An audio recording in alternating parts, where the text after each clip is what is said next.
కానీ రేపు కేసీఆర్ గారు అన్నీ సర్దుకున్న తర్వాత నువ్వు రామ్మా అందరం కలిసి పనిచేద్దాం, ఈ వైరుధ్యాలన్నీ వద్దు, ఇంకా బీసీ ఉద్యమం వద్దు, అన్ని పార్టీ పరంగానే పార్టీ ఎజెండాగానే పార్టీ వేదిక మీద నిర్వహిద్దామని రేపు అంటే ఉద్యమాన్ని వదిలేసి వెళ్ళిపోతారా?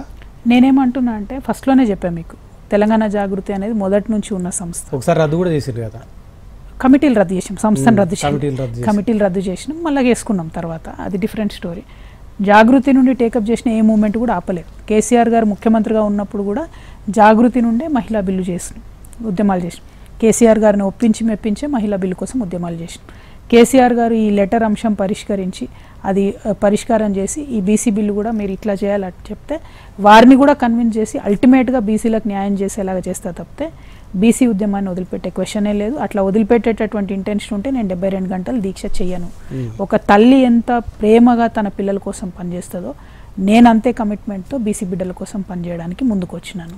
కాబట్టి నా ప్రాణం పెట్టి రేపు నిరాహార దీక్ష చేయాలి. ఎందుకు అంటే కేసీఆర్ కుటుంబం అధికారం కోల్పోయిన తర్వాత తెలంగాణ ప్రజలు మొత్తం ఏదో ఇబ్బందులు ఎదుర్కొంటున్నారు, కాంగ్రెస్ ప్రభుత్వంలో తీవ్రమైన బాధలు అనుభవిస్తున్నారు.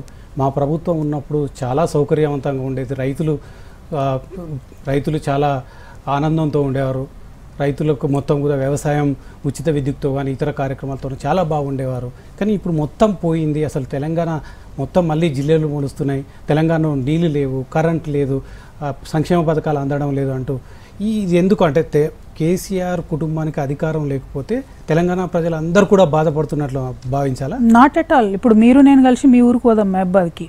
ఇది వరకు కాళేశ్వరం నుండి మహబాద్ దాకా నీళ్ళు వచ్చినాయి. ఈ రేవంత్ రెడ్డి గారు అధికారంలోకి వచ్చినా ఇంతవరకు నీళ్ళు రాలేదు. 100% వాడుకోగలిగిన బ్యారేజ్ కూడా వాడుకోకుండా కావాలని రైతుల మీద కచ్చగట్టి కాంగ్రెస్ పార్టీ.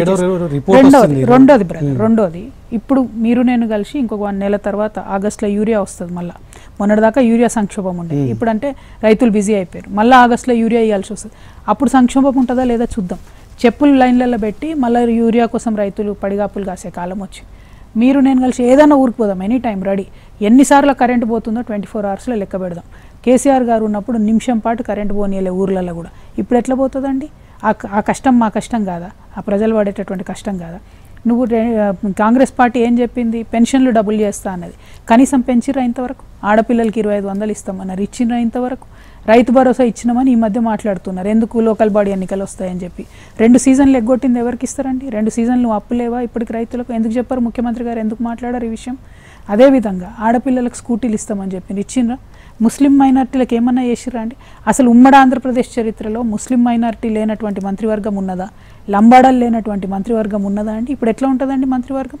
ఎట్లా చూసుకుంటా ఊరుకుంటారు? మీలాంటి జర్నలిస్టులు కూడా ప్రశ్నించాలి కదా. సామాజిక న్యాయం అంటే ఏంటిదండి? మేము ముస్లింల ఫ్రెండ్ అని చెప్పుకొని తిరగడమే సామాజిక న్యాయమా? మంత్రి ముస్లిం మంత్రి ఎందుకు లేరు? ఎందుకు ఇవాళ లంబాడా మినిస్టర్ లేడు? ఎందుకు సమాధానం చెప్పారు ముఖ్యమంత్రి గారు దీనికి? సో కేసీఆర్ గారి పవర్ లేకపోతే మాకు కష్టం కాదు. కేసీఆర్ గారు పవర్లో ఉన్నా లేకున్నా నిరంతరం 24 అవర్స్ తెలంగాణ ప్రజల కోసం ఆలోచించే వ్యక్తి. కానీ ఇవాళ తెలంగాణ ప్రజలు పడుతున్నటువంటి కష్టం మన కళ్ళ ముందట ఉన్నది, అది మనం చూస్తున్నాం, అదే హైలైట్ చేస్తాం. మీరు అన్నెందుకండి? హాస్టల్స్ చూడండి, రేవంత్ రెడ్డి గారు పదవిలోకి ఎక్కినప్పటి నుంచి ఇప్పటివరకు 100 మంది పిల్లలు చచ్చిపోయినండి హాస్టల్లో. ఇది జరిగిందా ఇదివరకు బీఆర్ఎస్ ప్రభుత్వంలో? కనీసం కేసీఆర్ గారు పెట్టిన హాస్టల్ మెయింటైన్ చేయాలనేటువంటి దుర్భరమైన స్థితిలో కాంగ్రెస్ పార్టీ ఉంటుందా?